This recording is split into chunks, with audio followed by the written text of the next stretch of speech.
Welcome to Cut Through the Noise with Dave Toronto, bringing you the truth behind the headlines in business and current events. Let's go!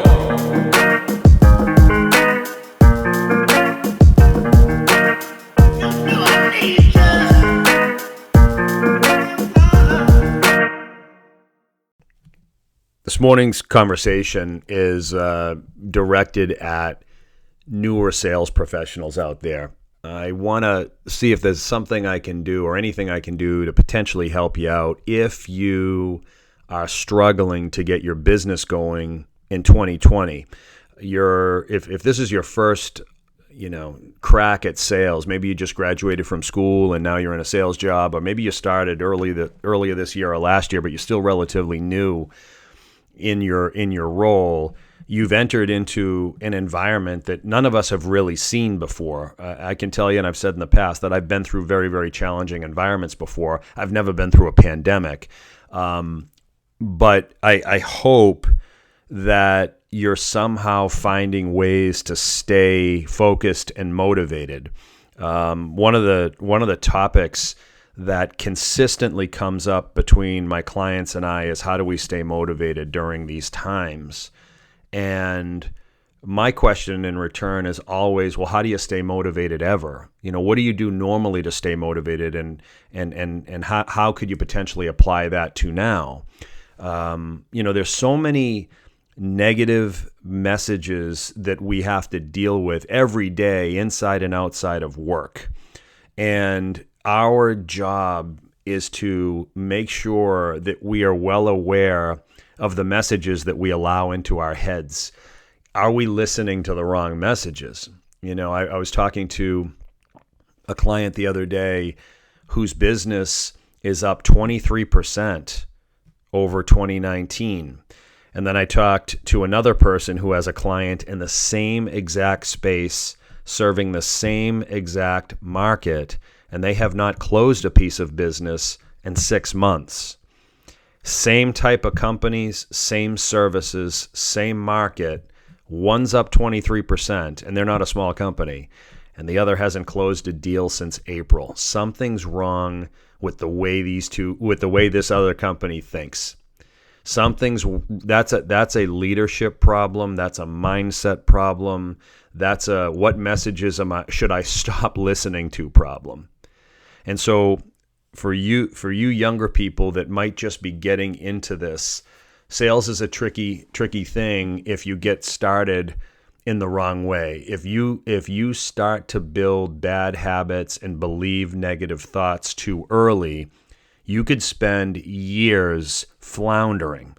And believe me, I know many, many salespeople who've been selling in their industry or multiple industries for years and never really achieving true success because they just can't sustain,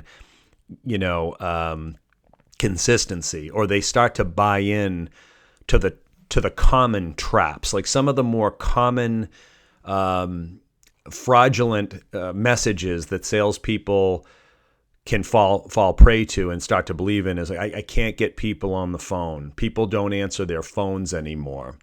That's a myth. And if you start to believe it, you might as well get out of sales. The other one is how do we stay motivated during the holidays? That whole question about being motivated during a time. Well, what difference? Where is it written that motivation can ebb and flow with the holidays, or that the world's really any different with the holidays? I've heard this about summertime in New England. You're not going to sell as much during the summer because everybody leaves and heads to the Cape or to Maine. So that's just the way it is. Who says who? Yes, people go to the Cape, not as much this year, or Maine, probably not as much this year. But where is it written? Is there some sort of tablet and etched in stone that says, there's no point in trying to sell or talk to people during this time? It doesn't make any sense. The pandemic, I haven't been through one before, but I'm going through one now. And yes, the spring was tough, but the summer was good and the fall's even better. So I don't know. I mean, early on in the spring, I had my doubts. I'm not going to lie and say I never questioned my business, but I never stopped talking to people. And what I thought was interesting this summer, and even up through this week, is how many people that I never knew I was talking to now. It wasn't hard to get strangers on the phone. In fact, I had a lot of strangers calling me and initiating calls with me. So it went both ways. Talking to new people is easier now than it was before. I think a lot of people are sitting there and reflecting on, hey, how can I do a better job expanding my network? How can I lean on people that maybe I've never leaned on before, or build a stronger support system? There are so many great people out there that are willing to talk right now. Don't fall into the trap of believing that people don't answer their phones anymore. I don't know why that's the case. I would love to see all of us, young people, old people, people in the middle, start to really, form their thoughts and beliefs around what's actually happening in their life based on their choices and their actions, not what they're being told to feel. I read 1984 by George Orwell like about 6 months ago. I never read it when I was younger. I decided to pick it up and read it as an adult. And it's basically a book about post-war Europe. And it's a pretty depressed environment. And the people of this area are kind of at the mercy of this thing called the telescreen, which never goes off.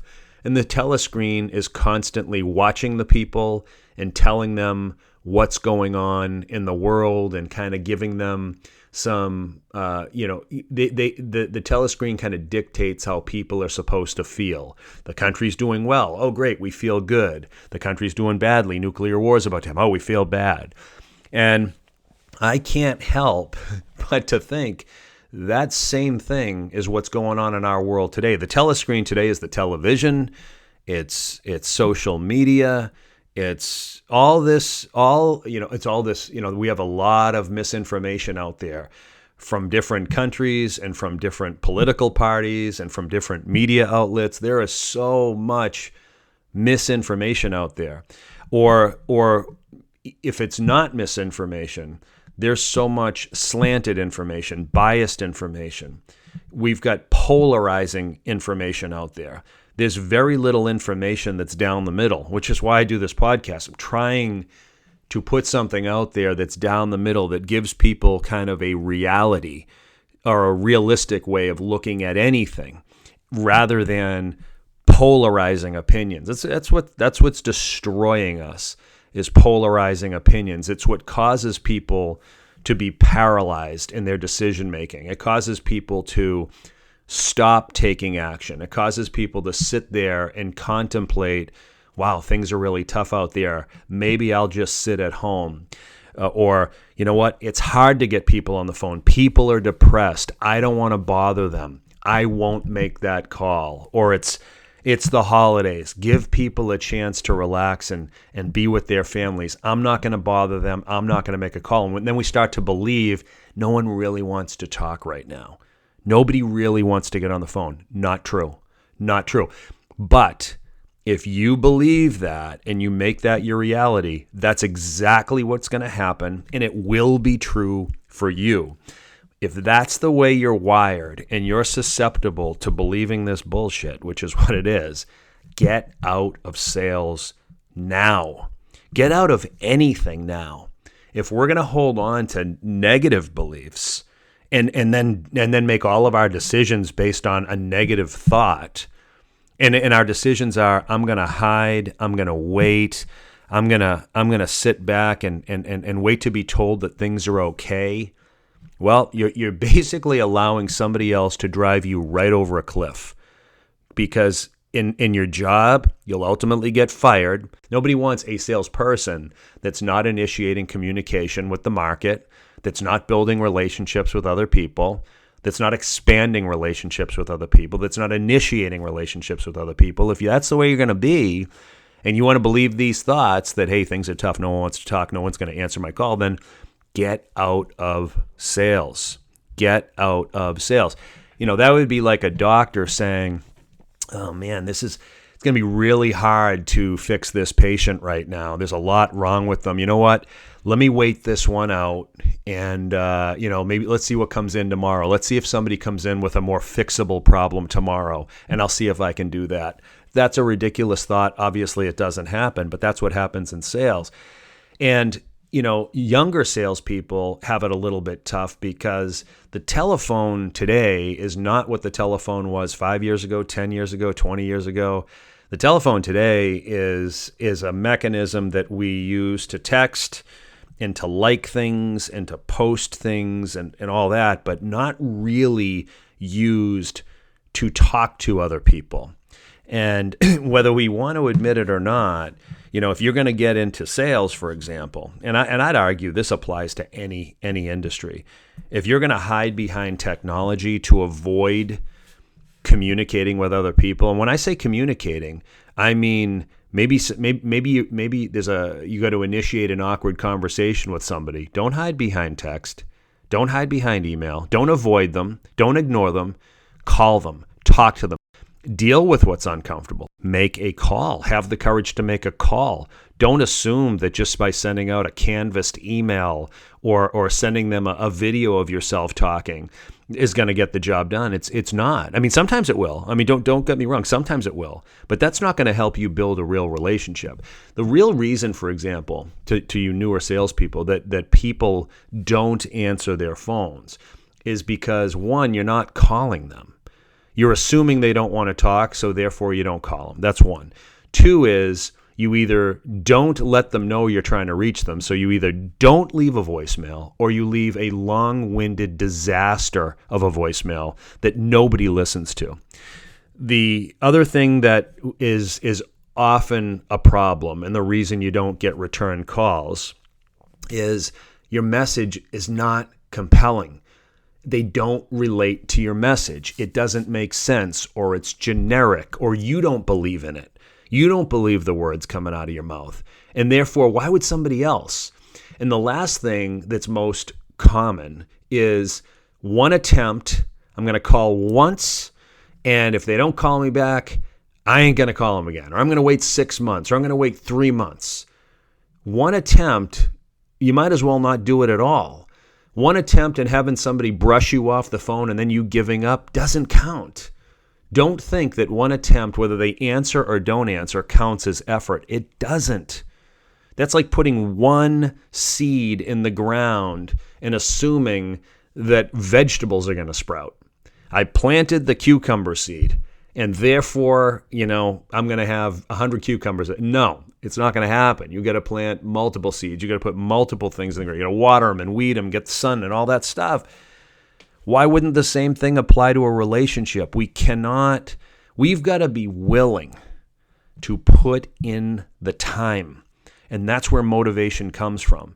It's our desire to put in the time into the process, the time to initiate communication, and with the understanding that it takes time for these relationships to form. It doesn't necessarily take weeks or months, but maybe a few extra minutes in a conversation, maybe a couple of better questions inside of that same conversation is enough to get the relationship a little bit more solid. And I use the example of an ice tray. If you want ice and you fill up the ice tray and you put it in the freezer and you want ice 10 minutes later, you're probably not going to have it. If you waited an hour or an hour and a half, when you give it more time to freeze, you're going to have ice cubes.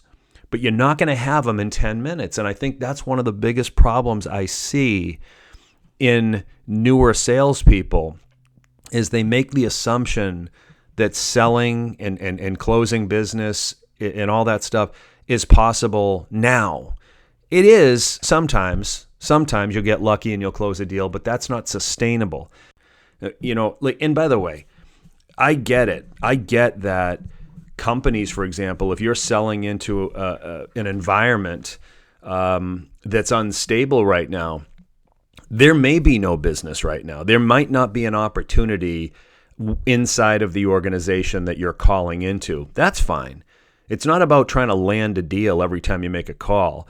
What it's about is trying to land a relationship and trying to initiate, develop, and expand a relationship that may or may not lead to sales down the road. But sitting pat and hunkering down and waiting this out is going to kill you in the business. You should get out of sales if you're finding reasons not to take action. Figure out what's going through your head. Make sure that you ignore the negative messages. Take action. And if there are people around you that are giving you the excuse or enabling you to believe that the opportunity out there is limited, you got to get rid of them too.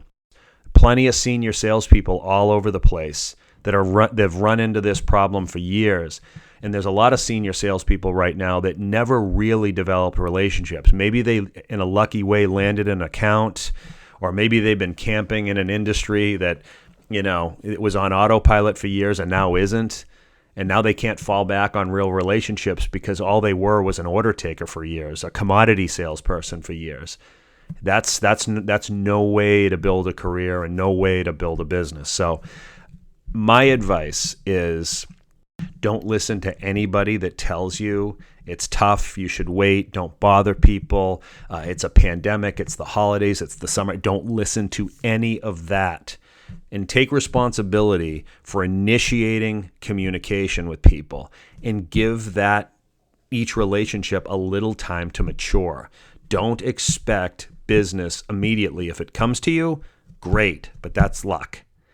If it doesn't come right away, that's fine. Put the time in to developing the relationships with people. Be patient. Don't give up. Give it more than one try and see where it goes. I said this was for young people, but the reality is it's for all people. It's for all people, inside and outside of sales. Are you doing what it takes to fully develop a relationship, or are you hoping that the world just comes to you and says, here I am? It ain't going to happen. I'll talk to you soon. You've been listening to Cut Through the Noise with Dave Toronto. Please subscribe, and for more information, check us out on Instagram at CTTN Podcast.